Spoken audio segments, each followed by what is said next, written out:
Hi hello everyone. I am Vishal Joshi, आपका प्यारा विजय sir. कैसे हैं आप लोग? आई होप अच्छे होंगे। वाओ। हाय रक्षित।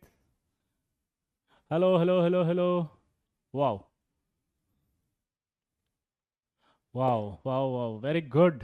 बिल्कुल, क्योंकि जब विजय सर का हो साथ तो डरने की क्या बात। ठीक है जी। बिल्कुल बिल्कुल। Good evening good evening good evening good evening. फटाफट से एक बार लिख दीजिए, बता दीजिए कि मेरी आवाज़ आ रही है। M I audible? जी जी जी जी, क्या मैं दिख रहा हूँ? Yes sir. Hello hello hello, आवाज़ आ रही है? बस इतना सा बोल दीजिए, यस सर आवाज़ आ रही है। क्या मैं दिखाई दे रहा हूँ? हाँ सर, यस सर। जल्दी जल्दी, लव फ्रॉम पुणे। अरे वाह, thank you thank you thank you thank you thank you. Yes sir, जल्दी जल्दी जल्दी। यस सर, दिख नहीं रहे? क्या बात कर रहा है? एक बार बोल दो बस, वीडियो आ रहा है और ऑडियो आ रहा है क्या? बस फिर स्टार्ट करेंगे हम। Vijay rocks, student shocks. Oh my god, गजब। हाय अक्षत। राधे राधे ऋषि। हाय स्तुति। हाय अमोल। हाय भौमिक। देखो भाई, अब मेरे साथ शायद ऑडिबल है। यस, वॉइस कम है, कोई बात नहीं, वॉइस आ जाएगी बेटा। ऑडिबल है? नॉन ऑडिबल नहीं यार, इसे मजाक मत उड़ाओ यार। तुम ये पहली क्लास में मस्ती हम मस्ती कर रहा हूँ हमारे साथ है? फर्स्ट क्लास है, अभी तो मस्ती कर रहा हूँ हमारे साथ। Class is not yet started.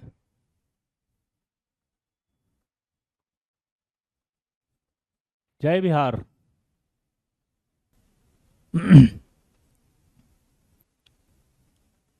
वही आ रहा है। चलिए अब देखो, सबसे पहले तो welcome to class 11th। Oh my god, सबसे पहले तो वेलकम है क्लास 11th में। आपकी सबकी बहुत सारी क्लासेस चली होंगी। मैं आपका प्यारा विजय सर है, विशाल जोशी बच्चे प्यार से बोलते हैं। और ध्यान से सुनिएगा, हम पढ़ाएंगे आपको इनऑर्गेनिक केमिस्ट्री। इनऑर्गेनिक केमिस्ट्री के अंदर जितने भी चैप्टर एनसीईआरटी के अंदर 11th में है वो पढ़ाएंगे, लेकिन उससे पहले हम आपको एक टॉपिक पढ़ाएंगे, इसका नाम है जनरल केमिस्ट्री। जनरल केमिस्ट्री एक तरह से केमिस्ट्री का प्री रिक्विजिट होता है, और उस प्री रिक्विजिट के अंदर सारी की सारी चीजें हम आपको बेसिक से करवाएंगे कंप्लीट, ताकि केमिस्ट्री के अंदर आपको कभी कोई दिक्कत नहीं आए। ठीक है, तो अगर आप इस तरह के टॉपिक्स को ढूंढने की कोशिश करोगे तो नहीं मिलेगा एनसीईआरटी में, क्योंकि हमने पूरी केमिस्ट्री से उठा करके इस टॉपिक को डिजाइन किया है आपके लिए स्पेशली, ताकि आप लोगों को केमिस्ट्री में कोई प्रॉब्लम नहीं आए। क्या बोला, जल्दी बताओ? ताकि आज आपको केमिस्ट्री में कोई प्रॉब्लम नहीं आए। ठीक है, तो ये जो डिजाइन किया गया है बहुत स्पेसिफिक, बहुत स्पेशली डिजाइन किया गया है आपके लिए।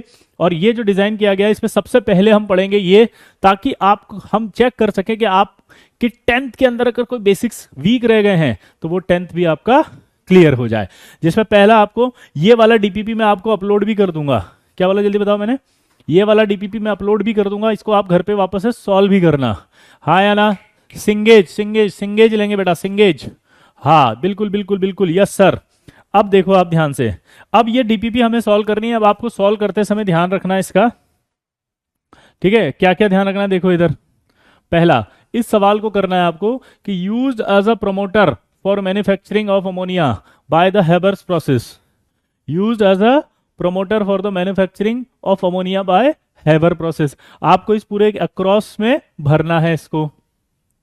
ठीक है, तो use as a promoter for the manufacturing of ammonia by the Haber's process. ठीक है, बताओ जल्दी से कौन होता है प्रमोटर हेबर्स प्रोसेस के अंदर? इमीडिएटली यस मेरे दोस्त, जल्दी जल्दी जल्दी। डीपीपी अपलोड रहेगी आपके ऐप पर, है ना? अब अपलोड हो जाएगी। ठीक है, बुक्स भी बताएंगे, सब बताएंगे, लेकिन पहले हम जो पढ़ रहे हैं वो पढ़ाई करो। वॉइस तेज कर दो थोड़ी अगर हो तो। Wow, molybdenum, yes sir. तो देखिए यहां पर इस सवाल की बात करें तो अमोनिया प्लस हाइड्रोजन। ठीक है, अमोनिया प्लस हाइड्रोजन जो होता है उसमें ये कैटलिस्ट होता है Fe, और मोलिब्डेनम होता है प्रोमोटर, जिससे कि बनती है ammonia gas. This is called, बोलो, this is called Haber's process. तो अगर आपसे क्वेश्चन में चेंज कर देता, प्रोमोटर की जगह बोलता कैटलिस्ट, तो कैटलिस्ट कौन सा बोल देते बताओ? कैटलिस्ट आप Fe बोल देते। ठीक है, कैटलिस्ट आप क्या बोल देते? बोलो, कैटलिस्ट आप Fe बोल देते। दूसरा सवाल, प्रोमोटर क्या करता है sir? What is the function of promoter? Promoter का काम होता है कैटलिस्ट की एक्टिविटी को बढ़ा देना। प्रोमोटर का काम क्या है बताओ? बोलो, कैटलिस्ट की एक्टिविटी को बढ़ा देना। प्रोमोटर का काम क्या है बताओ? कैटलिस्ट की एक्टिविटी को बढ़ाना। क्लियर? तो ये पहला सवाल अगर आज के बाद आप पूछा जाए तो ये आपका बेसिक क्लियर हो गया भाई। अब आपको कभी कोई दिक्कत नहीं आएगी, कहीं भी कुछ हो 10th की, चाहे आप वीक हो आपकी केमिस्ट्री, तो भी अब आपको आने वाली केमिस्ट्री में कभी दिक्कत नहीं आएगी। क्लियर? हाँ, ठीक है, आगे बढ़े। आगे हम एनसीईआरटी में पढ़ेंगे। तो अब नाउ डेज हमने कैटलिस्ट आयरन ऑक्साइड, Al2O3 और K2O को यूज किया जाता है। दोबारा बोलो, नाउ डेज जो कैटलिस्ट होता है वो क्या होता है? K2O, Al2O3 और आयरन ऑक्साइड। ठीक है, चलिए दूसरा सवाल अगला। Used in the preparation of wire and water pipes and also alloy with tin और zinc to form some important alloys. जल्दी बताओ भाई साहब, ये वाला बताओ, सेकंड वाला। Use the preparation of wires and water pipes and also alloyed with tin and zinc to form some important alloy. बताओ कौन सा ऐसा है जो प्रॉपर बनाने के काम आता है? जल्दी बताओ। यस सत्यम, वेरी गुड सत्यम, वेरी गुड। जी जी जी, आएंगे 9 बजे आएंगे। ठीक है, यस सर, जल्दी जल्दी जल्दी। यस, हाँ कॉपर, तो इसका आंसर आएगा कॉपर। क्यों? कॉपर ही होता है जो अलॉय फॉर्मेशन में भी काम आता है, और कॉपर जो होता है वो, ध्यान से देखना, ये कॉपर है, ये अलॉय फॉर्मेशन में भी काम आएगा, पाइप पे भी काम आएगा, वायर में भी काम आएगा, और ये टिन के साथ, अगर आपको पता हो कॉपर टिन के साथ और कॉपर जिंक के साथ तो बहुत फेमस अलॉय बनाता है। किसी को बताया नाम? जल्दी बताओ। हाँ, तो कॉपर टिन के साथ जो अलॉय बनाएगा वो क्या बनाएगा? जल्दी बताओ।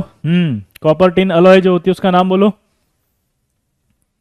देखो, एक का नाम होता है ब्रास, एक का नाम होता है ब्रॉन्ज। दोबारा से बोले, एक का नाम होता है ब्रास, एक का नाम होता है ब्रॉन्ज।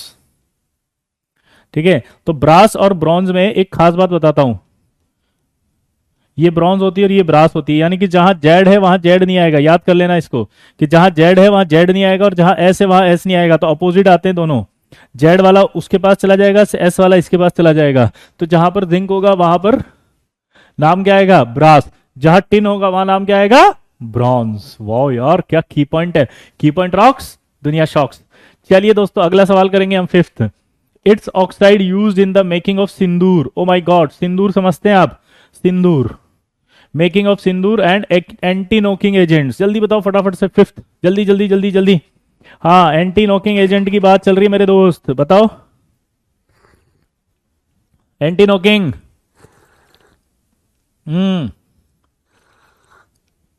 एंटी नॉकिंग कौन होता है? बेसिक ठीक नहीं है, बेसिक तो ठीक हो जाएंगे,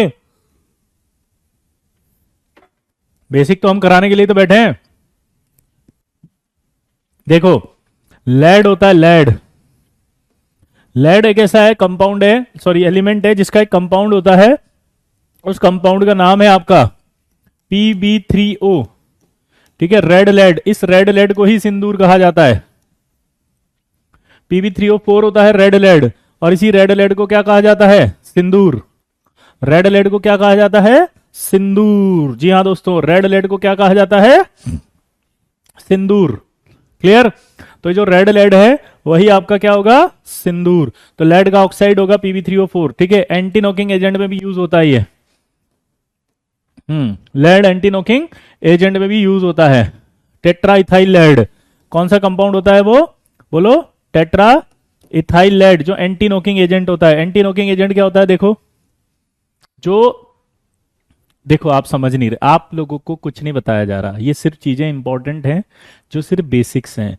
अगर आपको किसी को समझ में नहीं आ रहा है तो इनको आपको याद कर लेना है, क्योंकि ये 11th नहीं है, ये है 10th।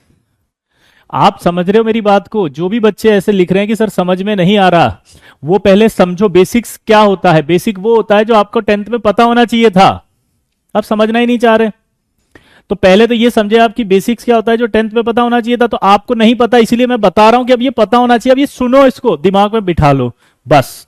फिर जब हम आगे पढ़ेंगे ना धीरे धीरे, कृष्णा, तो धीरे धीरे पढ़ते रहेंगे तो सब समझ में आएगा। अभी आपने याद किया कि भाई कॉपर ऐसा होता है एलिमेंट जिसका यूज किया जाता है वायर बनाने में, है ना। कॉपर ऐसा हो गया जिसकी अलॉय बनती है ना। दो, तीसरा आपको याद होगा कि हेबर प्रोसेस एक होता है जिसमें अमोनिया बनती है, उसमें आयरन होता है कैटलिस्ट, मोलिब्डेनम होता है प्रमोटर, है ना हर्षित। ऐसे समझना है, ठीक है। अब तीसरा मैंने क्या लिखा बताओ? ठीक है, अब आप बताओ, ये याद होने चाहिए थे 10th में। जिनको समझ में नहीं आ रहा, इसका मतलब समझो कि उनका 10th कितना खराब किया आप लोगों ने, और एक टीचर आपकी वो हेल्प कर रहा है तो आप बोल रहे हो समझ में नहीं आ रहा है। फिर अपन क्या करते, डायरेक्ट चालू कर देते हाई फाई से, और फिर आपका सब उड़ जाता है। ऐसा चाहते हो तो बच्चों की नुकसान क्या होता है? बच्चे नहीं कहते 11 तो बैकलॉग है, 11 समझ में नहीं आया, 11th बर्बाद हो गया। इसलिए हम यहां से शुरू कर रहे हैं ताकि आपको ये स्टेटमेंट देना पड़े। हेबर प्रोसेस हर्ष वो होता है जिसमें अमोनिया बनती है, दैट्स इट। ये लिखा हुआ हेबर प्रोसेस क्या होता है? Ammonia preparation, manufacturing of ammonia by Haber process, scientist का नाम है। ठीक है। अब एंटी नॉकिंग का मतलब क्या होता है समझना। पहले के जमाने में क्या पेट्रोल डालते थे तो आवाज करता था इंजन ऐसे खड़ खड़ खड़ खड़ खड़ खड़। जैसे आज भी है ना, जीप होती पुराने, अगर 10 साल पुरानी जीप और उसको गेयर डालो, या रोडवेज की बस हो तो खड़ खड़ खड़ खड़ खड़ खड़ करती है, तो उससे इंजन की कैपेसिटी कम हो जाती है। तो उसको रोकने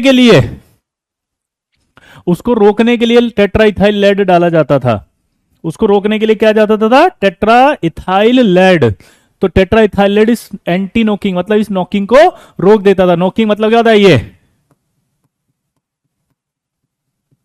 दिस इज कॉल्ड नॉकिंग, इसको रोक देता है। तो जो कंपाउंड इस नॉकिंग को रोक देता है पेट्रोल और डीजल में, उसे कहा जाता है एंटी नॉकिंग। धीमानी धीमाही, समझ में आया बेटा?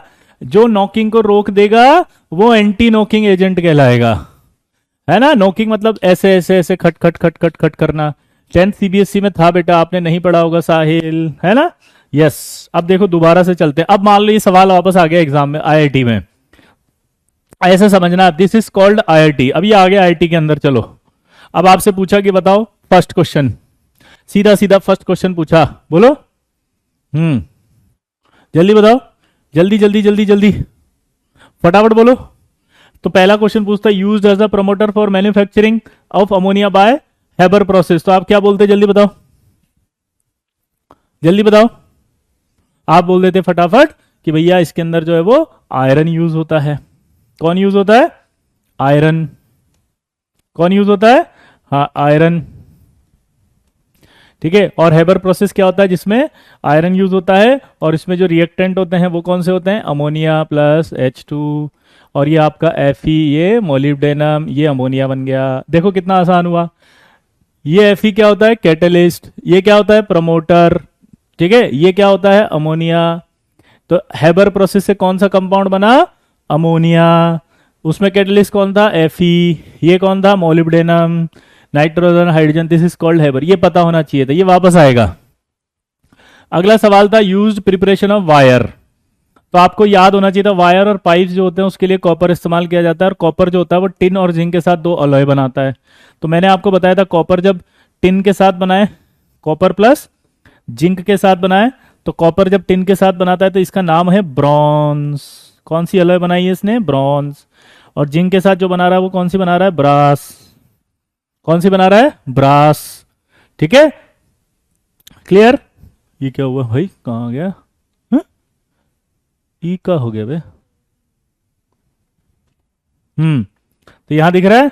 अब देखो इधर, मैंने आपको याद करने का तरीका बताया कि यार ब्रास और ब्रॉन्ज में कंफ्यूजन हो तो जहां जिंक है वहां जिंक नहीं आ रहा। देखो जहां जिंक है वहां जिंक नहीं आ रहा, जिंक उसके अपोजिट में जा रहा है। जेड है, जहां एस है वहां एस वाला नहीं आ रहा बल्कि उसके अपोजिट में जा रहा है। तो वैसे भी याद हो जाएगा, brass copper plus brass, S है तो जिंक वाला जेड। और ब्रॉन्ज, ब्रॉन्ज की स्पेलिंग में जेड आ रहा है यानी कि टिन आएगा। तो याद हो गया ये। मॉलिब्डेनम, एमओ का फुल फॉर्म क्या होता है? अभिलेख मॉलिब्डेनम। ठीक है, चलिए अब तीसरे पे पहुंच गए अपन। पांचवा, लेड का ऑक्साइड बताना था। तो मैंने आपको बताया कि भैया लेड का जो ऑक्साइड होता है वो Pb3O4 होता है। इसका नाम होता है रेड लेड। ठीक है, ये सिंदूर होता है। तो क्वेश्चन में हिंट दिया उसने कि ऐसा जो यूज होता है मेकिंग ऑफ सिंदूर, तो उसका ऑक्साइड ये रहा, रेड लेड। दूसरा उसने बोला एंटी नॉकिंग एजेंट, तो मैंने उसे एंटी नॉकिंग एजेंट का फॉर्मूला लिखा था, टेट्रा इथाइल लेड। क्या नाम होता है इसका बताओ? Tetra ethyl lead. तो ये टेट्रा इथाइल लेड हो गया, है ना। तो tetra ethyl lead anti knocking agent होता है। ठीक है, मॉलिब्डेनम क्या है? मॉलिब्डेनम प्रमोटर है। ठीक है राग, दिस इज कॉल्ड प्रमोटर। तो ये एंटी नॉकिंग होता है। एंटी नॉकिंग क्या काम करता है बताओ? पेट्रोल और डीजल के अंदर जो खड़ खड़ खड़ आती है इंजन के साथ, उसको रोकता है। क्या बोला जल्दी बताओ? खड़ खड़ खड़ खड़ इंजन के साथ आती है, उसको रोकता है, इसलिए इसका नाम एंटी नॉकिंग है। अगला करके बताओ अक्रॉस। अब बताओ ये वाला पॉइंट फटाफट। Substance use to make electric iron electrically insulated, जल्दी बोलो। हाँ, एलिमेंट होता है मोलिब्डेनम, ठीक है। क्रोमियम के नीचे आता है, पीरियोडिक टेबल में देखा होगा तो क्रोमियम के नीचे, ठीक है। लेड की वैलेंसी 4 तक होती है। हाँ, जल्दी बताओ। कैटलिस्ट जो होता है रिएक्शन को बढ़ाता है, रिएक्शन को फास्ट करता है, आगे ले जाता है। और प्रोमोटर जो होता है वो कैटलिस्ट की भी एक्टिविटी को बढ़ाता है। वो क्या करता है? कैटलिस्ट की एक्टिविटी को बढ़ाता है। इसका नाम होता है माइका, ठीक है। सब्सटेंस ऐसा जो यूज करते हैं to make electric iron electrically insulated, तो ऐसा होता है माइका। माइका समझते हो आप? माइका होती है ऐसी चमक, कभी देखा आपने जब क्राफ्ट बनाते हैं तो उस क्राफ्ट में चमक चमक आती है, वाइट वाइट कलर की जो चमकती है, वैसी शीट होती है ये माइका की। वो माइका की शीट जो होती है वो इलेक्ट्रिकल इंसुलेटर होती है, वो करंट को इधर उधर नहीं जाने देती, ठीक है। प्लास्टिक पिघल जाती है बेटा हाई टेम्परेचर पे, इसलिए माइका ऐसा आता है जिसका मेल्टिंग पॉइंट बहुत हाई होता है, तो माइका को हम यूज करते हैं, प्लास्टिक को नहीं, पिघल जाएगी वो। Ancient Egyptian made black eye makeup with this element. ऐसा कौन सा एलिमेंट है जिससे वो एंशियंट इजिप्शियन जो है वो बनाते थे? मम्मी रिटर्न्स पिक्चर देखी? यहां पर ऐसे काला काला लगा लेते हैं वो यूं,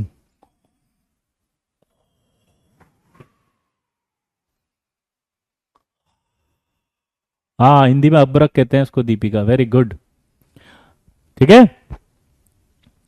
आगे बढ़े। हाँ, अगला देखो। तो एंशियंट इजिप्शियन किसका करते थे? एंशियंट इजिप्शियन जो है वो किसको लगाते थे? बोलो, बिस्मिथ। किसका लगाते थे? बिस्मिथ का। हाँ, ये वाला बिस्मिथ, पक्का? हाँ, 10th में है ये, स्टेट बोर्ड में, बिस्मिथ, ठीक है। अगला याद करो 11th, a pale yellow substance material used in the vulcanization of rubber. Vulcanization का मतलब समझते हो? वल्केनाइजेशन शो हो रहा है बेटा, रजत शो हो रहा है, और you are so intelligent, oh my god, you are here, I privileged, very good, amazing, thank you. हाँ, अब इधर देखो रजत, तो यहां पर अगला सवाल पूछा है उसने, पेल येलो, ठीक है। अब देखो ये रबड़ जो होता है ना ऐसा होता है, इसलिए पिचकाते हैं तो पिचक जाता है। रबड़ थोड़ा सॉफ्ट होता है हम जब से इरेज करते हैं तो, ठीक है। लेकिन आपको पता है क्या होता है? जब हम उसमें रबड़ में सल्फर डाल के उसे बॉईल करते हैं, क्या डाल के? सल्फर डाल करके बॉईल करेंगे, तो बॉईल करने पर, जल्दी बोलो, बॉईल करने पर सल्फर जो है वो इसके बीच में बैठ जाएगा और हार्ड हो जाता है वो सल्फर, ये सॉरी ये रबड़, ये यहां आ जाएगा ऐसे सल्फर। तो अब इसको आप प्रेस नहीं कर सकते। तो जैसे अपन जो गाड़ी का टायर होता है, गाड़ी का टायर जो होता है वो बहुत सॉफ्ट होता है कि हार्ड होता है? हार्ड होता है ना, पिचकता नहीं है, ठीक है। तो दिस इज कॉल्ड, ठीक है, दिस इज कॉल्ड। अच्छा एक बात बताओ, आप लोग पढ़ना चाहते हो कि नहीं पढ़ना चाहते? एक मिनट, थोड़ा सा मैं समझना चाह रहा हूं, क्योंकि मैं चाह रहा था कि कोटा के हिसाब से आपको उस तरह का पढ़ाएं जिस तरह का बिल्कुल कोटा के अंदर एकदम ए स्टार का बच्चा पढ़ता है, एकदम फर्स्ट AIR 1, ठीक है। लाइक चित्रांग मुर्दिया, उसको चित्रांग मुर्दिया जो 2014 में फर्स्ट रैंक आया था ना, उसको यहां से पढ़ाया था, उसके लिए ये डिजाइन किया था इतना सब कुछ। अब प्रॉब्लम क्या हो रही है कि आपको AIR 1 जैसा पढ़ा रहे हैं और आपको AIR 1 जैसा बना रहे हैं, तो आपके दिमाग में क्या चीजें आ रही हैं?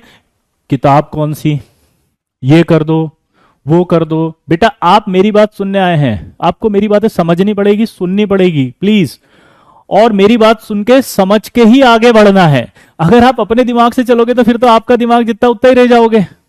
आपको प्योर कोटा का मटेरियल चाहिए, एकदम AIR 1 का, जो पूरे कोटा के अंदर जितने टॉपर पढ़ रहे हैं, जितने स्टार बैच पढ़ रहे हैं, जितने स्टार के अंदर फर्स्ट रैंकर पढ़ रहे हैं, वो सब यहीं से करते हैं 11th शुरू। आप सर्च करो, और ये बेसिक्स आने चाहिए। जिस दिन तुम और वो दोनों आपस में एक दूसरे से कन्वर्सेशन करोगे, डिस्कशन करोगे, तो आपको वो का वो है। कुणाल, कुणाल बेटा आपको जो भी डाउट है आराम से पूछो, ठीक है। तो वो सारी चीजें आपको यहां मिल रही है कुणाल, आप समझ रहे मेरी बात? तो आपको जब मैं पढ़ा रहा हूं तो आपको मेरी बात सुन करके सिर्फ वो चीज अपने दिमाग में बिठा लेनी है। अगर आप वो सारी चीजें दिमाग में बिठा लोगे तो आपको अगली क्लास में मजा आ जाएगा। अगली क्लास में आप मुझसे क्या बोलोगे पता है? चक द फट नवदे गिल्ली सवेरे जलंधर सामने दिल्ली, सीधा IT दिल्ली कंप्यूटर साइंस। हल्के में मत लेना, छोटी बड़ी बात नहीं करता हूं मैं, ठीक है। बस आपसे पढ़ के IT मुंबई कंप्यूटर साइंस चला जाऊंगा, इतना सा फर्क है, बाकी तो मैं दिल्ली तो यूं ले आऊंगा, ऐसा फीलिंग आना चाहिए आज के लेक्चर के बाद। आप समझ रहे हो मेरी बात? बिल्कुल एनर्जेटिक बैठो, क्योंकि हमारा तो टैग लाइन है, अब होगी ऑनलाइन में रैंक की तैयारी। क्या बोला मैंने, बताओ? और जितने भी आपके छोटे छोटे डाउट है ना, ये सब निपट जाएंगे 2 साल में, क्योंकि हम इतना अच्छे से पढ़ेंगे, इतना बेसिक से पढ़ेंगे, इतना डिटेल में पढ़ेंगे बेटा, कि कभी आपको दिक्कत नहीं आने देंगे। लेकिन आपको विश्वास तो करना पड़ेगा ना, ट्रस्ट इंपॉर्टेंट फैक्टर है। देखो, आपका हमारा 2 साल का रिलेशन है, एक दिन का तो है नहीं। आप सोचो कि आज के लेक्चर से आप इतना पढ़ा दो कि मैं फर्स्ट रैंक ले आऊं आईआईटी के अंदर, दिस इज नॉट पॉसिबल। अपने को 2 साल पेशेंस रखना पड़ेगा, 2 साल आपको मेरी बात सुननी पड़ेगी, 2 साल आपको मेरी बात माननी पड़ेगी, है ना? तो वल्केनाइजेशन एक प्रोसेस है जिससे सॉफ्ट रबड़ क्या हो जाता है, हार्ड, और इसमें क्या ऐड किया जाता है, सल्फर। तो आपको नाम क्या लिखना पड़ेगा, सल्फर। क्या नाम लिखना पड़ेगा, सल्फर। अगले पे आओ, ये वाला, pure common salt is not but salt with the impurities of MgCl2 is, जल्दी बताओ। हाँ, जल्दी जल्दी जल्दी जल्दी, यस, फटाफट, जल्दी। यस सर, देखो अब इधर, तो इसका जो नाम आएगा, प्योर सॉल्ट जो होता है वो NaCl होता है, ठीक है? NaCl जो होता है वो अगर प्योर हो तो वो कभी भी क्या नहीं होता, वो आपके एटमॉस्फेयर से पानी को नहीं खींचता। दोबारा से बोलना, जल्दी बोलो।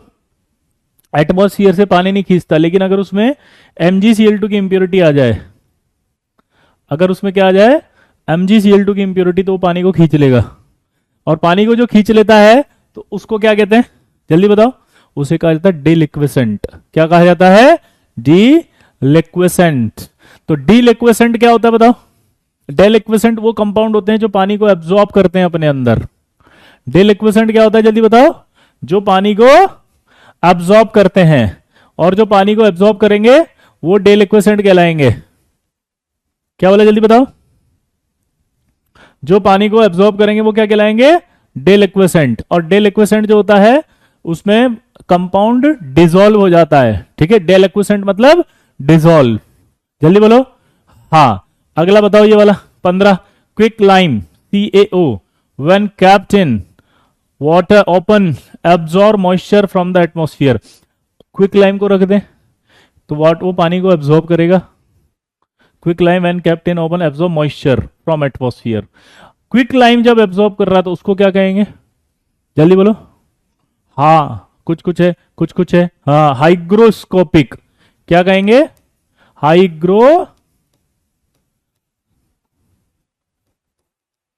हाइग्रोस्कोपिक।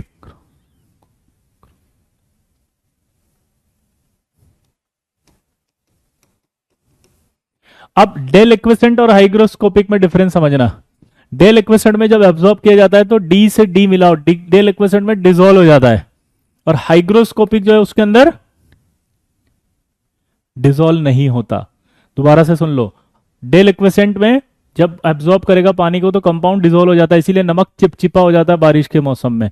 ऐसे हम नमक लेते हैं आराम से आ जाता है गड़गड़ गड़गड़ खूब सारा गर्मियों में।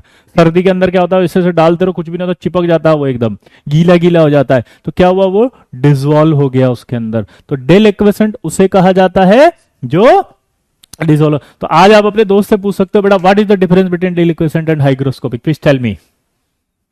वो नहीं बता पाएगा आप। फिर बोला ये बीजे सर से पढ़े हैं, समझे? हाँ, मत पढ़ो किसी चक्कर में, कोई नहीं है टक्कर में, समझे? हाँ, सिंपल डायलॉग मार देना खड़ाक से। तो डील इक्वेसेंट क्या होता है और हाइग्रोस्कोपिक क्या होता है, दोनों में डिफरेंस क्या होता है, ये पूछ कर आना, आज निपटा देना स्कूल में सबको। दोबारा से सुन लो, कहीं ऐसा नहीं तुम नहीं पढ़ जाओ, याद ही नहीं हो तो पहले सुन तो लो, देखो ध्यान से। डील इक्वेसेंट वो होगा जिसमें सब्सटेंस क्या होगा, डिजोल्व हो जाएगा, डी से डी मिलाओ आंसर पाओ। हाइग्रोस्कोपिक भी एब्जॉर्ब करेगा लेकिन डिजोल्व नहीं होगा। दोबारा बोलो, डिजोल्व नहीं होगा। हाँ, मत पढ़ो किसी चक्कर में, कोई नहीं है टक्कर में। आगे बढ़ते हैं, अगला 17वां, because of this properties metals are use to form wire. बताना जरा कौन सी ऐसी प्रॉपर्टी मेटल्स की जिसकी वजह से वो वायर में इस्तेमाल किए जाते हैं, बोलो, सोचो। हम्म,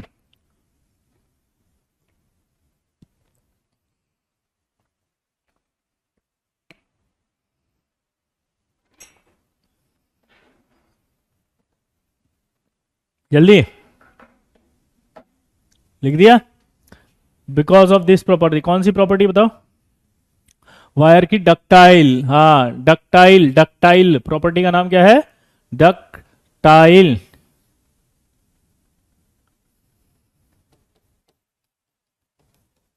डक्टाइल नेचर, ठीक है।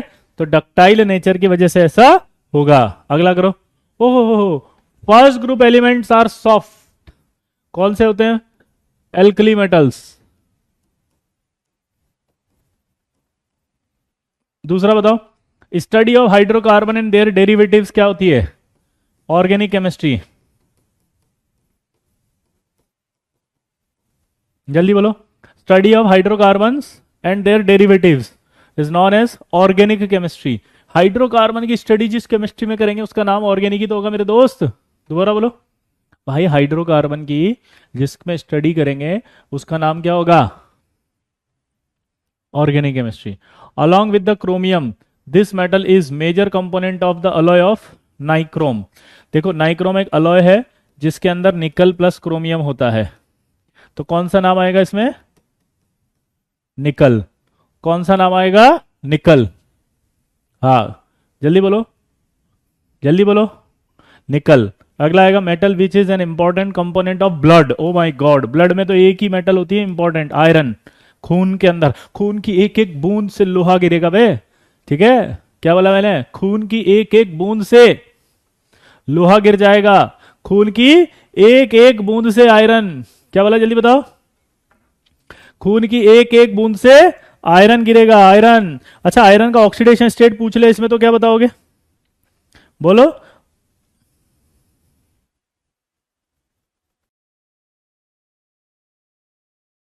तो भाई आयरन का ऑक्सीडेशन स्टेट पूछ ले तो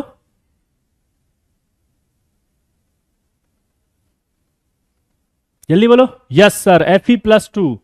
यस सर, Fe+2। Fe+2 होगा उसके अंदर। क्या होगा? Fe+2। यस, तो आयरन का ऑक्सीडेशन स्टेट Fe+2 आएगा। अगला देखो, metal which is liquid at room temperature and used in thermometer. बाप रे, ये तो पहले से ही पता है। Hg, mercury. क्या आएगा? मरकरी। हाँ क्या आएगा बताओ? मरकरी।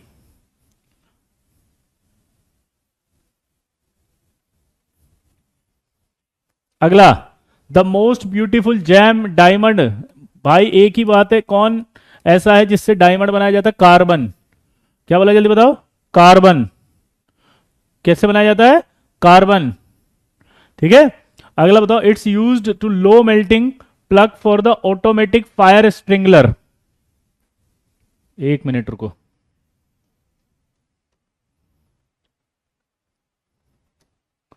इसका आंसर सही करना है। एक मिनट रुको, इसका आंसर बिस्मित नहीं था यार, एंटीमनी था।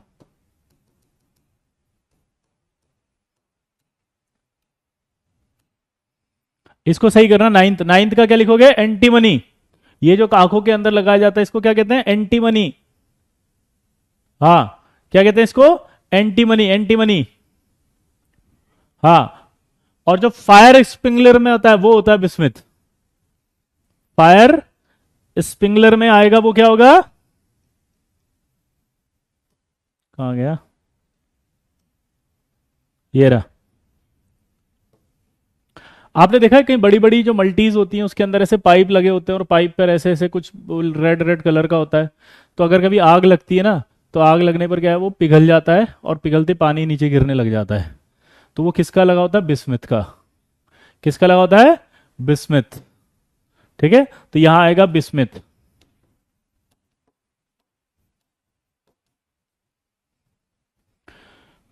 क्लियर? उसका आंसर क्या आएगा? एंटीमनी। बताओ, आंखों के आगे जो लगाते थे इजिप्शियन ब्लैक करने के लिए आईज को, वो क्या करते थे बताओ जल्दी बोलो? वो क्या लगाते थे? एंटीमनी। क्या लगाते थे? एंटीमनी। Fe का आयरन ऑक्सीडेशन स्टेट +2 होता है क्षितिज, +3 मायोग्लोबिन में होता है। जब आप बायोलॉजी पढ़े होंगे तो पता चलेगा, बायोलॉजी में आपको पढ़ाया होगा क्षितिज कि Fe का ऑक्सीडेशन स्टेट जो होता है वो +3 मायोग्लोबिन में होता है। हमारे ब्लड में जो खून होता है वो हीमोग्लोबिन है, वो +2 होता है। वो क्या होता है? जल्दी बोलो। क्लियर? अरे नोट्स अभी कहाँ बनाने हैं, अभी नोट्स नहीं बनाने, डोंट यू वरी, अभी जस्ट इन्फॉर्मेटरी क्लास है, this is called orientation class, this is called Bhaumik orientation class, जिसमें मैं देखना चाह रहा हूं कि ये सब आपको पता है कि नहीं पता, आप इसको ना समझे, कोई नोट्स नहीं बनाने, अभी सिर्फ सुनना है। ये डीपीपी अपलोड हो जाएगी, इसके आंसर भी अपलोड हो जाएंगे, ठीक है, डीपीपी अपलोड होगी, आंसर अपलोड होंगे, ठीक है, आप बिल्कुल टेंशन मत लो। हाँ या ना, क्या बोला, जल्दी बताओ, जल्दी बोलो, डीपीपी अपलोड हो जाएगी, हाँ, ये सारे के सारे इसके आंसर अपलोड हो जाएंगे, इसके अंदर अगर कोई भी इशू है आपको तो सब कुछ मिलेगा, आपको इसे सॉल्व करना है बस दोबारा। अगर आपको मान लो कोई वर्ड है, उसके वर्ड का नाम, स्पेलिंग, ठीक है, आपको उसकी प्रोनाउंसिएशन सब मिल जाएगी इसके साथ, अभी अभी अभी जस्ट अपलोड कर देंगे हम, ठीक है, मोनामी अपलोड कर देंगे हम आपके पास, आपको मिल जाएगा मोनामी, आपको मिल जाएगा मोनामी, मोनामी, ठीक है, यस सर, आगे बढ़े। अरे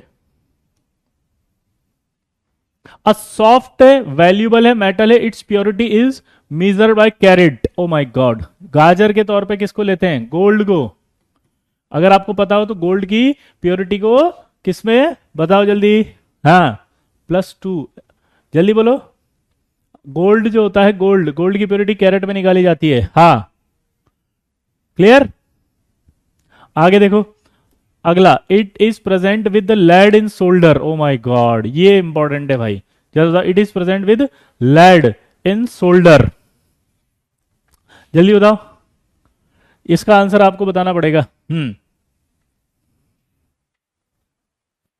जी, जल्दी जल्दी जल्दी, present in solder, tin tin tin बोल रहा है कुछ बच्चा क्या बोल रहा है, टिन टिन टिन, नहीं टिन नहीं,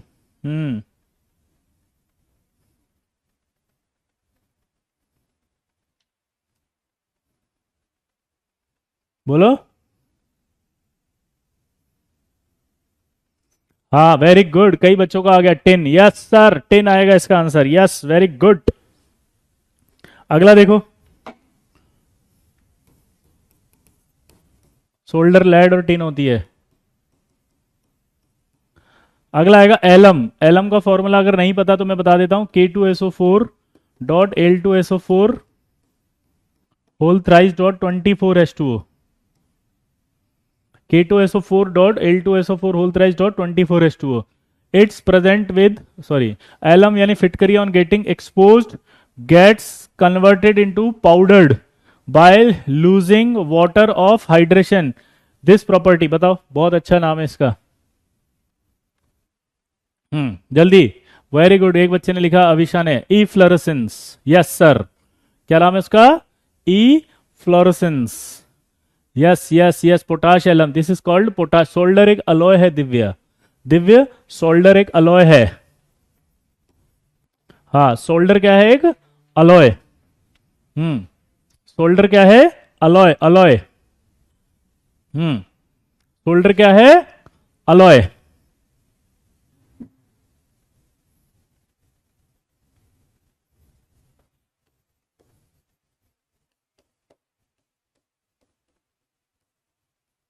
क्या कहेंगे इसको, ई फ्लोरेसेंस, क्या कहेंगे, ई फ्लोरेसेंस, क्लियर, या ये रहा ई फ्लोरेसेंस, ठीक है, तो ई फ्लोरेसेंस हो जाएगा ये, तो एलम जब होगा, exposure gets converted to powder by the losing of water of hydration, this property is called, अच्छा मुझे बताओ ये ई फ्लोरेसेंस का मतलब क्या होता है, हाँ बोलो, ई फ्लोरेसेंस का मतलब क्या होता है,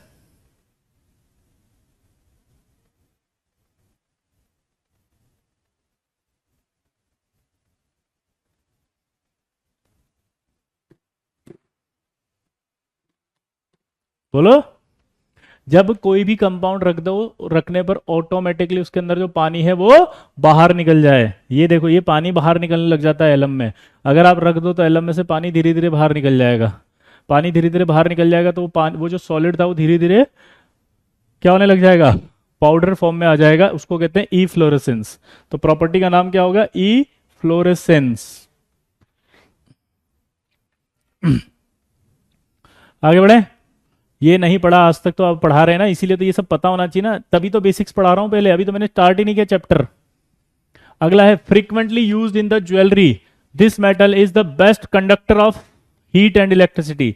एक ही ऐसा एलिमेंट है जो हीट और उसका अच्छा कंडक्टर है, और वो है कौन? सिल्वर। सिल्वर बहुत अच्छा कंडक्टर होता है। दोबारा बोलो, सिल्वर बहुत अच्छा कंडक्टर होता है। अच्छा एक और बात है, सिल्वर अगर अच्छा कंडक्टर है तो इसका यूज क्यों नहीं करते? हम हमेशा इलेक्ट्रिसिटी के लिए कॉपर वायर यूज करते हैं। तो कॉपर वायर इसलिए यूज करते हैं कि सिल्वर महंगा होता है।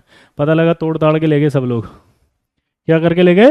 तोड़ ताड़ के। अगला रेडियो एक्टिव एलिमेंट है डिस्कवर्ड बाय मैडम कुरी। बताओ मैडम कुरी ने कौन सा किया था? तो मैडम क्यूरी ने किया था, बोलो, रेडियम। किसने किया था? रेडियम। किससे? रेडियम। अगला बताओ, which precious metal use to drug anti. एक ये प्लेटिनम का यूज किया जाता है। हाँ, प्लेटिनम का यूज किया जाता है, कंपाउंड होता है उसके अंदर, ठीक है, और वेरी एक्सपेंसिव होता है ये, ठीक है। तो which precious metal is used as a drug in chemotherapy. कौन सा एलिमेंट यूज करेंगे बताओ? कीमोथेरेपी में कौन सा करेंगे? प्लेटिनम। कीमोथेरेपी में कौन सा करेंगे? प्लेटिनम। अगला, element which is used as a fuel in nuclear reaction. Oh my god, कौन सा एलिमेंट है बताओ जो यूज कर रहे हो आप? जल्दी बताओ। कौन सा है? बचपन से एक ही पढ़ा है मैंने तो। यूरेनियम। ठीक है, यूरेनियम यूज किया जाएगा।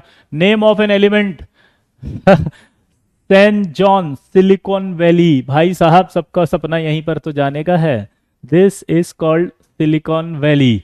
सिलिकॉन वैली में ही जाने का सबका हाँ सपना है, तो नाम क्या आएगा? सिलिकॉन। ठीक है, तो यह आपका सिलिकॉन होता है, सिलिकॉन वैली जिसके नाम पर है, ठीक है। अरे खत्म, ओ माय गॉड, कंप्लीट।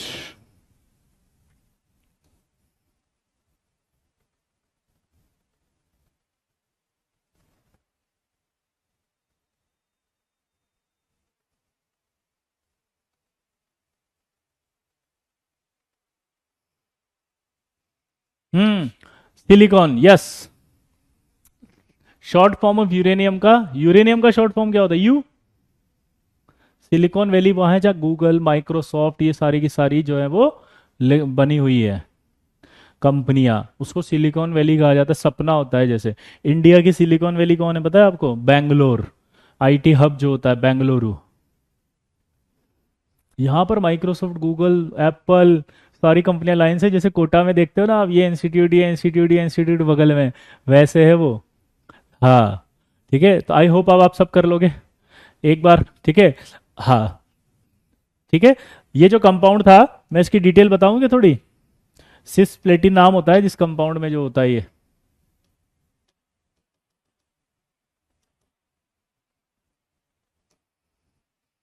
ये जो प्लेटिनम था ना, इसका जो कम अरे इसका जो कंपाउंड होता है, ये क्या हो रहा है? इसका नाम होता है सिस प्लेटिन। जो कंपाउंड है वो भी बना देता हूं मैं आपके लिए। जो कीमोथेरेपी में यूज किया जाता है वो कंपाउंड ये है, ये होता है प्लेटिनम उसके अंदर ऐसे,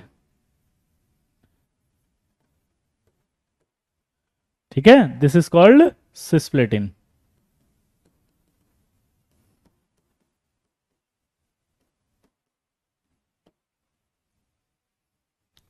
क्लियर? अब देखो, सबसे पहले कोई चैप्टर नहीं चल रहा था, जो बच्चे हमसे नए जुड़े हैं मैं उनको बता दूं, भाई मैं आपको इनऑर्गेनिक केमिस्ट्री पढ़ाने आऊंगा।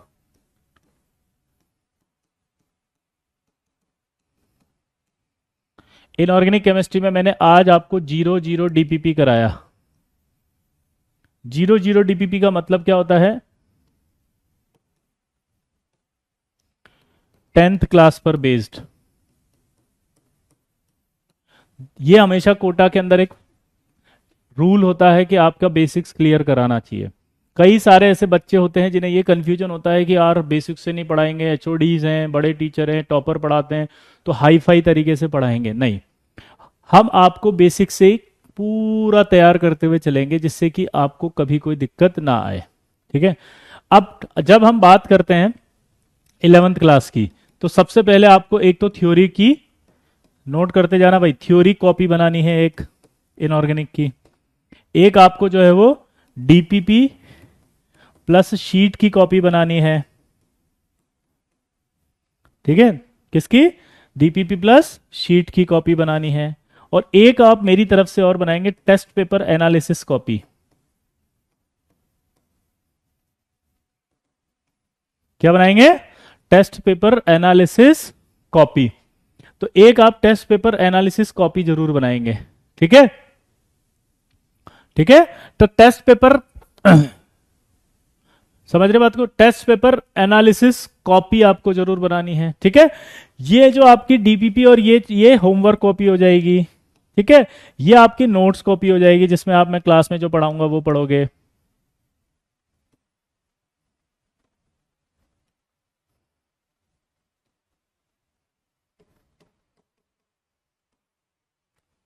यहां तक क्लियर है? कम से कम 100-200 पेज की, 100 पेज की तो आपको एक कॉपी बनानी है। यहां तक क्लियर हो गया बेटा? ठीक है। अब इसके बाद आपको जो है वो रोज डेली आपको अगर पढ़ने की आदत डालनी है तो लगभग आपको जो है वो अपनी कोचिंग के अलावा, क्या बोला मैंने? कोचिंग के साथ साथ लगभग आपको जो है वो 6 आवर्स पढ़ने की आदत डालनी है। 2 घंटे फिजिक्स, 2 घंटे केमिस्ट्री, 2 घंटे मैथ्स। तो टोटल कोचिंग प्लस 6 आवर आपको हमेशा अपनी पढ़ाई में इंक्लूड करने हैं अगर आप आईआईटी में अच्छी रैंक लाना चाहते हो। ठीक है, इनऑर्गेनिक में आपको सिर्फ एक बुक खरीदनी है, ज्यादा नहीं खरीदनी, वो है सिंगेज पब्लिकेशन। ये बार बार पता नहीं क्यों बुक पूछते हैं, अभी जब टीचर पढ़ा रहा है तो अभी तो बुक की जरूरत है कहाँ आपको। ठीक है, लेकिन जिसको चाहिए वो ले सकते हैं। प्रॉब्लम्स एंड सॉल्यूशन,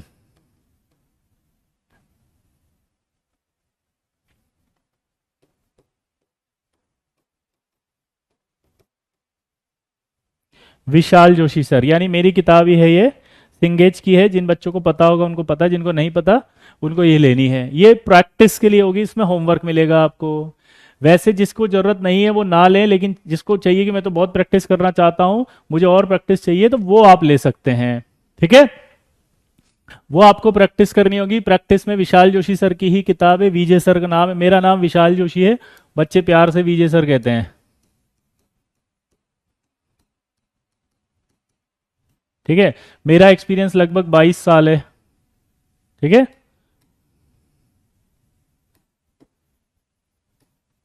ठीक। इस दौरान मैंने कई सारे बच्चों को मेंटर किया है, जिसमें मेनली जो है वो आपका AIR 1 है, 2 है, 3 है, 6 है, 8 है, 9 है, 10 है, 11 है, 12 है और बहुत सारे। केमिस्ट्री ओलंपियाड में गोल्ड मेडलिस्ट, ठीक है, क्षितिज गर्ग, सिल्वर मेडलिस्ट शार्विक मित्तल, ठीक है,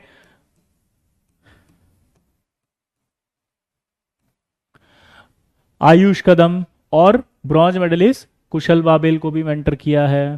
ठीक है, इसके अलावा खूब सारे, जितने भी आज की तारीख में आप देख सकते हो आईटी के अंदर जो पढ़ रहे होंगे, many thousand of student, thousand of IITians पढ़ रहे हैं आज पढ़ाए हुए। ठीक है, क्लियर दोस्तों? ठीक, अब जो हम चैप्टर्स पढ़ेंगे वो कौन कौन से होंगे? पहला, मैंने आपको बताया अभी कि DPP 00 के बाद हमारा टॉपिक आएगा एक जनरल केमिस्ट्री का। ये बहुत जरूरी है। ये मैंने, कोई आपको चैप्टर नहीं मिलेगा, आपको कहीं पर चैप्टर नहीं मिलेगा जो मैं पढ़ा रहा हूं। ये बनाया है मैंने ताकि आपको केमिस्ट्री समझ में आए, ये आना चाहिए। ठीक है, उसके बाद आपकी कंप्लीट एनसीईआरटी होगी यहां पर। एनसीईआरटी की लाइन बाय लाइन होगी। आपको जो मैं पढ़ाऊंगा उसमें सब कुछ इंक्लूड होगा एनसीईआरटी का। तो थ्योरी बुक आपके लिए एनसीईआरटी रहेगी, इसलिए मैंने प्रॉब्लम बुक का ही नाम बताया है सिर्फ। क्या बोला जल्दी बताओ? थ्योरी बुक जो होगी वो हमारी एनसीईआरटी होगी, प्रॉब्लम बुक इसलिए मैंने सिंगेज पब्लिकेशन का बताया है। तो कंप्लीट एनसीईआरटी होगी। उसके बाद एनसीईआरटी के टॉपिक चालू हो जाएंगे, जैसे periodic table and periodic properties.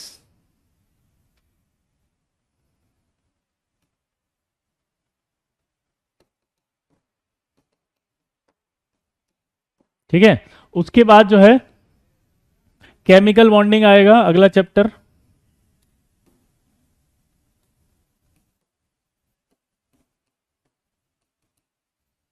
ठीक है, फिर आपका एस ब्लॉक आएगा, फिर आपका पी ब्लॉक आएगा। पी ब्लॉक में हम लोग यहां पर एनसीईआरटी में सिर्फ 13th और 14th ग्रुप दिया है तो वही पढ़ेंगे, बाकी हम 12th में पढ़ेंगे। फिर आपका जो है वो हाइड्रोजन एंड इस कंपाउंड आएगा।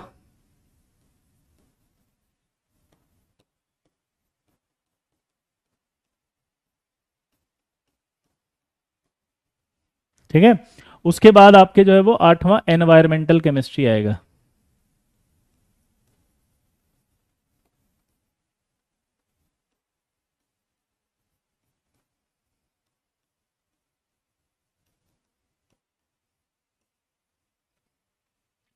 ये सारे के सारे टॉपिक एनसीईआरटी बेस्ड होंगे जो हम सारी की सारी कंप्लीट करेंगे। हाँ या ना, क्लियर सबको? सिंपल है, सारे के सारे चैप्टर्स आपके एक एक बाय स्टेप कंप्लीट करेंगे। अब हमारा पैटर्न क्या होगा? थ्योरी होगी एक तो, थ्योरी के साथ साथ आपको डीपीपी मिलेगी टॉपिक वाइज। ठीक है, टॉपिक वाइज डीपीपी के बाद आपको जो है वो शीट मिलेगी। शीट जो होगी वो ऐसे होगी O1 O2 S1 S2। ठीक है, जेई मेंस के PYQs आपको मिलेंगे।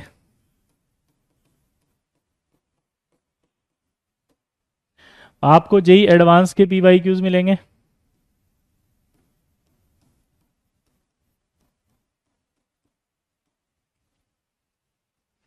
ठीक है, O1 का मतलब होगा ऑब्जेक्टिव, O1 O2 का होगा ऑब्जेक्टिव, S1 इंटीजर टाइप यानी कि सब्जेक्टिव, S2 यानी कि इंटीजर टाइप सब्जेक्टिव। और जेई मेन के PYQs मतलब होता है प्रीवियस ईयर क्वेश्चंस। एडवांस का मतलब होता है जेई एडवांस PYQs यानी जेई एडवांस के क्वेश्चंस। ठीक है, हाँ या ना? ये आपका चैप्टर कहाँ गया? ये रहे सिलेबस में, देखो आप जो हम पढ़ेंगे लगभग इतने सारे चैप्टर्स आएंगे। ठीक है, ये सारे चैप्टर्स आपके 11th के होंगे। ठीक है ना? हाँ, नहीं आपको ये सब नहीं पढ़नी। हाँ, प्रदीप प्रदीप भाई, मतलब आपके पास है तो कोई बात नहीं, पर आपको नोट्स जितने ज़्यादा पढ़ना है उतना अच्छा है। जितना ज़्यादा आप अच्छे से नोट्स पढ़ेंगे बेटा उतना बेनिफिट होगा। मैं आपको फिर से रिक्वेस्ट करूंगा, क्योंकि नोट्स ही आपको नैया पार लगाएंगे, हमेशा याद रखना।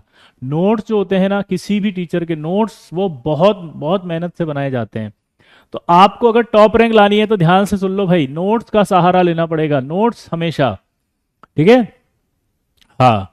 एटॉमिक स्ट्रक्चर फिजिकल केमिस्ट्री में आएगा बेटा, एटॉमिक स्ट्रक्चर जो है वो फिजिकल केमिस्ट्री में आएगा। तो फिजिकल केमिस्ट्री में आएगा तो वो फिजिकल वाले सर बताएंगे। ठीक है, अब देखो आगे। अब अगर हम बात करें यहां पर तो ध्यान से देखना इधर कि ये जो चीजें अपन ने करी, इन चीजों के साथ साथ आपको अब सेल्फ स्टडी कैसे करनी है। सेल्फ स्टडी का तरीका क्या होगा? सेल्फ स्टडी में सबसे पहले तो आपको कोचिंग रेगुलर क्लास करनी है। मेरा रिक्वेस्ट रहेगा कि हमेशा लाइव क्लास करें। जो बच्चा लाइव क्लास रहता है वो हमेशा कनेक्टेड रहता है। कोई भी बच्चा, आप आईआईटी की कसम खा लेना, कोई भी बच्चा रिकॉर्डिंग से नहीं करेगा, चाहे कुछ भी हो जाए। लाइव क्लास आने से एक डिसिप्लिन मेंटेन होता है, डिसिप्लिन से फोकस बढ़ता है, फोकस से कंसिस्टेंसी रहती है, कंसिस्टेंसी से कंटिन्यूटी रहती है और आपके मार्क्स बढ़ने लगते हैं, प्रोडक्टिविटी इंक्रीज होती है। प्रोडक्टिविटी इंक्रीज होने से आपका इंप्रूवमेंट कंटिन्यू रहता है और आपकी रैंक जो आप चाहते हैं वो आती है। तो लाइव क्लास हमेशा इस बात का सबूत है कि आप टॉप रैंक ला सकते हैं। समझ रहे हैं? तो यहां पर लाइव जरूर आए, क्योंकि 11th का बच्चा जब भी होता है वो हमेशा एक ही बात से परेशान है, 12th क्लास का। जब 12th में आप आ जाओगे तो एक ही बात से परेशान होगे, सर मैंने आपकी बात नहीं मानी। और वो बात पता है क्या थी? वो बात यही थी कि सर बैकलॉग हो गया, सर क्या करें सर, बहुत दिक्कत हो रहा है sir how to cover backlog, can I still get top rank in IITs. आपका सबसे बड़ा डाउट यही होगा कि सर 12th में 11th कैसे करें। आज जैसे मैं 12th पढ़ाने गया तो 12th का जब मैंने चैप्टर पढ़ाया तो उसमें कई बच्चे ऐसे परेशान थे जिनका 11th बैकलॉग है। अब आपको जब हम ही पढ़ा रहे हैं, अब समझ रहे मेरी बात, और हम ही बता रहे हैं, तो यार बेटा मतलब रिक्वेस्ट है ना अब आप लोगों से कि कम से कम आप हमारी बात मान लें और हमारी बात मान करके आप बोलो हमारी बात मान करके आप प्लीज रेगुलर क्लास में रहें, ताकि आपका बैकलॉग क्लियर होता रहे, खत्म होता रहे, बैकलॉग क्रिएट ना हो जाए। क्लियर? क्या क्लास में एक ही बच्चा पढ़ रहा है, ये ध्रुविल, कोई और नहीं है? भाई ध्रुविल, अगर मैं नहीं बता रहा हूं तो आगे आएगा, इसका मतलब है ना बेटा। नई एनसीईआरटी के बारे में भी हम कुछ बता देंगे, ठीक है। बट आप इतना कमेंट करोगे तो फिर क्या होगा ना, बहुत इरिटेशन सा फील होने लगता है कई बार, है ना ध्रुविल? प्लीज, क्योंकि आपके अलावा और कोई कमेंट ही नहीं दिख रहा मुझे, तो मुझे लग रहा सब चले गए। आयुष, आपको सारी पढ़ाई जाएगी। सारी पढ़ाएंगे हम जी, लाइन बाय लाइन, आपको पढ़ने की जरूरत नहीं है। आपको बस कहेंगे आज पढ़कर आओ, तो आप पढ़कर आएंगे। बोलो। तो यहां पर आप देख सकते हैं क्या करना है, बताओ। लाइव क्लास रेगुलर करोगे, उसके बाद होमवर्क।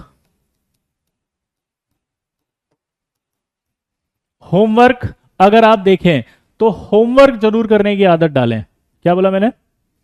हाँ, स्कूल रिकमेंड, मैं स्कूल की तो बात मुझे नहीं पता आपका स्कूल का क्या लेवल है, बट आपको कोचिंग में अगर आते हैं तो डेफिनेटली आप जो है वो बहुत अच्छा करेंगे, क्योंकि हम आपको टॉप रैंक के लिए तैयार कर रहे हैं। बेटा देखो, एक बात मेरी हमेशा याद रखना, टॉपर कभी भी कोई गॉड गिफ्टेड नहीं होता है। जो कंसिस्टेंसी से काम करता है, रेगुलर क्लास करता है, हार्डवर्क करता है, वो एक दिन जब 12वीं का रिजल्ट आएगा तो टॉपर बन जाता है।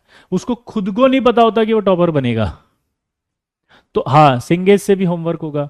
तो यहां पर आपको ये फील करनी है कि आपको टॉपर बनना है, तो आप सब कुछ भूल जाना। और कभी भी बहुत ज्यादा क्यूरियोसिटी मत रखना किसी चीज की, सिर्फ एक चीज की क्यूरियोसिटी रखना, वो ये है कि जो सर ने कहा वो करना है चुपचाप।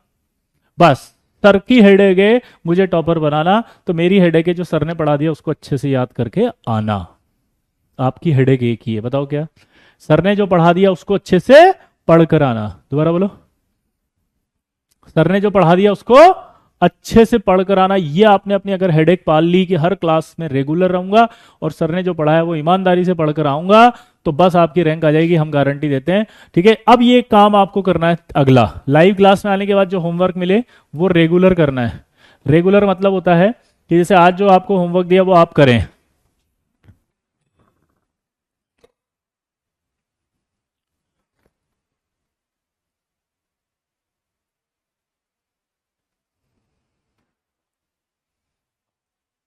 रेगुलर होमवर्क का मतलब समझते हो?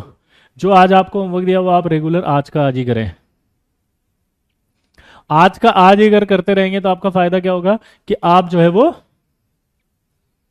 कभी भी बैकलॉग कवर नहीं, बैकलॉग क्रिएट नहीं करेंगे। आपका बैकलॉग हमेशा साथ के साथ खत्म होता चला जाएगा, कभी भी क्रिएट नहीं होगा। क्लियर दोस्तों? दूसरी बात, आप जो है वो एक्स्ट्रा कुछ करने से पहले आप अपने करंट को करें। आप हमेशा क्या करेंगे? करंट। क्या करें? करंट। हाँ या ना? करंट टॉपिक पर ज्यादा से ज्यादा ध्यान दें, जो पढ़ाया जा रहा है उस पर ज्यादा ध्यान दें। अगर मान लो आपकी तबीयत खराब हो गई और कोई बहुत ज्यादा पेंडिंग हो गया पुराना, तो उसको कवर करने की बजाय जो करंट टॉपिक चल रहे हैं उन पर ज्यादा ध्यान दो। टाइम टेबल बनाने के लिए आप हमेशा एक चीज ध्यान रखें, जो टाइम टेबल होगा आपका, वो टाइम टेबल आप जो है वो दो तरह से बनाएं। पहला, अपना नेचर देखें। आप इवनिंग में ज्यादा पसंद करते हैं अपने आप को पढ़ना, नाइट में ज्यादा पढ़ते हैं? इवनिंग मतलब नाइट ही है एक तरह से। तो आपको मॉर्निंग और इवनिंग में चेक करना पड़ेगा कि आप कौन से प्राणी हैं। समझ रहे बात को? आप अपनी नेचर को डिसाइड करो आप, क्योंकि आप अपनी नेचर के अगेंस्ट अगर आप काम करेंगे तो आपके मार्क्स नहीं आएंगे। तो आपको, ठीक है, अपनी, जल्दी बताओ, नेचर के अकॉर्डिंग काम करने की आदत डालनी है। और आपकी जो नेचर है कि अगर आप मॉर्निंग में उठ सकते हो तो जल्दी उठो 5 बजे और पढ़ने बैठ जाओ। इवनिंग में लेट नाइट पढ़ते हो तो लगभग आपको 1:30 से 2 तक पढ़ना है, उससे ज्यादा नहीं। ठीक है, लगभग आप अपने पूरे टाइम को 6 घंटे में डिवाइड कर लें जो खाली है। 2 घंटे फिजिक्स, 2 घंटे केमिस्ट्री, 2 घंटे मैथ्स। इसमें सबसे पहला जो पार्ट पढ़ेंगे वो नोट्स, फिर आपका जो होमवर्क दिया जाए वो। एक्स्ट्रा बुक कभी भी नहीं पढ़ेंगे, एक्स्ट्रा थ्योरी कभी नहीं पढ़ेंगे, एक्स्ट्रा नोट्स किसी और इंस्टीट्यूट के इधर उधर के कभी नहीं पढ़ें, क्योंकि आपके पास टाइम है तो ही करना, बाद में पहले नहीं करना। क्योंकि होता क्या है कि आपको पता ही नहीं चलता कि आपका टाइम कब वेस्ट हो गया। ठीक है, सबसे इंपॉर्टेंट बात अगली, होमवर्क करते समय अपने जो मोबाइल है, लैपटॉप है, या आपका और भी कोई चीज है, ठीक है, उसको स्विच ऑफ कर दें।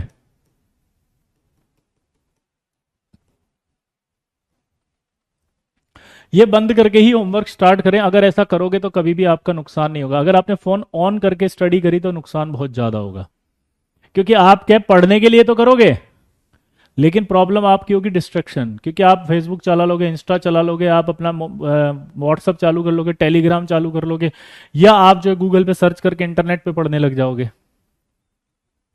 ठीक है, एनसीईआरटी के लिए बता दिया ना आशाफ, है ना, आशफ एनसीईआरटी सब कुछ करा देंगे। ठीक है, क्लियर है या ना? तो मोबाइल स्विच ऑफ आपको हमेशा ही रखना है। दोबारा से बोलो, क्या बोला मैंने? मोबाइल आपको हमेशा स्विच ऑफ रख के ही पढ़ना है, क्योंकि डिस्ट्रक्शन सबसे बड़ा आज की तारीख में एक ही आपका, वो है मोबाइल। अगर आप इस मोबाइल से दूर रहेंगे तो आप जिंदगी में कुछ भी कर सकते हैं। और मैं आपको फिर से बता दूं, जो बच्चा 11th क्लास में मस्ती मजाक फालतू के कमेंट्स इधर उधर टाइम पास करेगा, 2 महीने बाद उसे समझ में आएगा कितनी क्वालिटी ऑफ टीचिंग को उसने मिस कर दिया। आज हो सकता है आपको लगे कि क्या पढ़ाया, क्योंकि हम तो बेसिक से पढ़ाएंगे, हम अपना नेचर थोड़ी चेंज कर लेंगे तुम्हारे लिए। 11th के बच्चे के अंदर ये पेशेंस नहीं होता, वो सोचता आज ही एकदम बिल्कुल ऐसा पढ़ा दो कि मैं कल जाके जेई में बैठ जाऊं कंप्यूटर साइंस के अंदर। ऐसे नहीं होता है। यही तो समझना है आपको, यही तो पेशेंस डेवलप करना है आपको। हाँ, अब आज का जो लेक्चर था वो फिक्स है कि ये डीपीपी करानी तो यही होगी, चाहे तुम कितना भी कलेक्टर हो, तुम कितने इंटेलिजेंट हो, चाहे तुम कितने भी नहीं हो, कोई फर्क नहीं पड़ता। हमें आपको सबको इंटेलिजेंट बनाना है। तो हमें नहीं पता कि आपका लेवल क्या है, इसलिए हमें वो लेवल बनाना है कि भैया ये डीपीपी याद होनी चाहिए। तो आज का होमवर्क क्या है बताओ?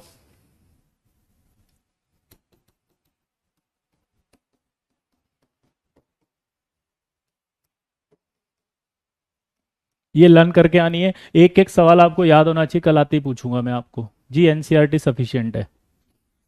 अब आपने अगर मेरी बात मानी तभी तो टॉप रैंक आएगी। अगर कोई बच्चा सोचे उनने कि यार ये तो क्या पढ़ा रहा है, ये ही is capable to teach me, क्या ये मुझे पढ़ा सकता है, क्या इसके पढ़ने से मेरी फर्स्ट रैंक आ जाएगी, ये एनालिसिस करते रहोगे तो 2 महीने बाद समझ में आएगा कि यार यही टीचर था जिससे आ सकती थी, और मैंने इसी को जज करने में टाइम खर्च कर दिया और मैंने इसकी बात ही नहीं सुनी। ये जब पढ़ा रहा था तो मैं कहीं और जा रहा था, अब ये लेवल बढ़ गया, अब मैं उसे मैच ही नहीं कर पा रहा। आप समझ रहे मेरी बात को? तो ये जज मत करो कि टीचर कैपेबल है कि नहीं है, टीचर पढ़ा पाएगा कि नहीं पढ़ा पाएगा, टीचर को आता है कि नहीं आता। अरे टीचर को तो आता है, तभी तो 22 साल से पढ़ा रहा है, इतने सारे ट्रस्ट लिख दिए, इतने सारे रैंक्स लिख दिए। ये जज करने में टाइम वेस्ट करोगे तो बैकलॉग क्रिएट हो जाएगा। 12th क्लास में जब आओगे तब पता चलेगा, तब एक ही बोलोगे, सर सर मिस्टेक हो गई सर, प्लीज सर आप बताओ सर, जो आप कहोगे सर वो करूंगा सर, पक्का प्रॉमिस सर, कसम से माँ कसम सर, जो कहोगे वो कर दूंगा सर, बिल्कुल सर आप बोलो सर, मैं जैसा कहोगे वैसा कर दूंगा, मेरे को बस अच्छी रैंक लानी है सर, गलती हो गई सर, बिल्कुल सर पक्का सर गलती। ये सब नहीं सुनना मुझे अगले साल, इसलिए रिक्वेस्ट कर रहा हूं कि इस साल पक्के डेडिकेशन के साथ जो जो बताए, ये सब देखो मेहनत है। आप जिम में जाते हो, जिम में जाते हो आपको लगता ही नहीं लगता बस 6 पैक है अब तो मेरी आनी है, अब तो चाहे कुछ भी हो जाए, ज्वाइन कर लिया ना जिम, फोड़ के रख देंगे साला अब तो। ऐसे पहले दिन तो ऐसा एटीट्यूड होता है, एकदम बिंदास, सबसे बड़ा वाला डंबल ढूंढते कहाँ है, ये हल्का वाला लगाऊंगा क्या मैं, और बेचारा जिम ट्रेनर कहता है मत लगा इसको, रुक जा, तो हम उसकी नहीं सुनते, हम लगाने लग जाते हैं ऐसे ऐसे ऐसे ऐसे ऐसे, और अगले दिन घर जाके बोलते हैं डोले सूझ गए, हिला डुला नहीं जा रहा, खाना कैसे खाऊं, अकड़ गया हाथ ही, बगल वाले से कह रहे भाई तू मेरे को खिला मैं तेरे को खिलाता हूं। तो भाई जिम ट्रेनर इसलिए बोल रहा था उस समय कि मत लगा, कि उसे पता है कि तू नहीं लगा सकता, अभी निपट जाएगा ज्यादा जबरदस्ती करेगा तो वो बहुत धीरे धीरे कहता है आपसे। पहले दिन जब वो पहले दिन ट्रेनिंग करा के कहता है ना हो गई ट्रेनिंग, तो हमें लगता है खत्म, ऐसे कैसे 6 पैक अब आएगी मेरी, ये तो जल्दी छोड़ दिया इसने, इतना सा कराया, इतने से सेट कराए। लेकिन जब तीसरे चौथे दिन जाते हो तब अपन उसको क्या बोलने लगते हैं, भैया बस करो ना प्लीज, भैया जाने दो ना, भैया अब नहीं हो रहा, तब वो कहता है नहीं 2 और लगाओ। तो धीरे धीरे बढ़ेगा आपका लेवल, तब जाके जब आप उसे डाइजेस्ट करने लायक बनोगे। ठीक है, आज आपकी क्लास इतनी थी, ओरिएंटेशन क्लास, क्योंकि अब आपके अमन भैया का सेशन है, तो आज आपके लिए क्लास इसीलिए 1 घंटे की ओरिएंटेशन थी। अगली क्लास से हम स्टार्ट करेंगे व्हाट इज केमिस्ट्री। क्या बोला जल्दी बताओ, व्हाट इज केमिस्ट्री, वहां से स्टार्ट करेंगे। और मैंने जितना समझाया प्लीज रिक्वेस्ट है कि आप बहुत अच्छे से करना है यार। आप 11th में आए हो, बहुत मेहनती हो, आप सही तरह से पढ़ना चाहते हो, लेकिन प्लीज गलत डायरेक्शन गलत गाइडेंस से या किसी और चीज के चक्कर में अपना नुकसान मत करना। हम सब करवा देंगे, हमारी जिम्मेदारी, हमारी टैग लाइन है कि अब होगी ऑनलाइन में रैंक की तैयारी, ये प्रॉमिस है कि आएगी रैंक। ठीक है, ये हमारा प्रॉमिस है। ठीक है, चलिए बाय, मिलते हैं नेक्स्ट क्लास में, तब तक के लिए टाटा बाय बाय।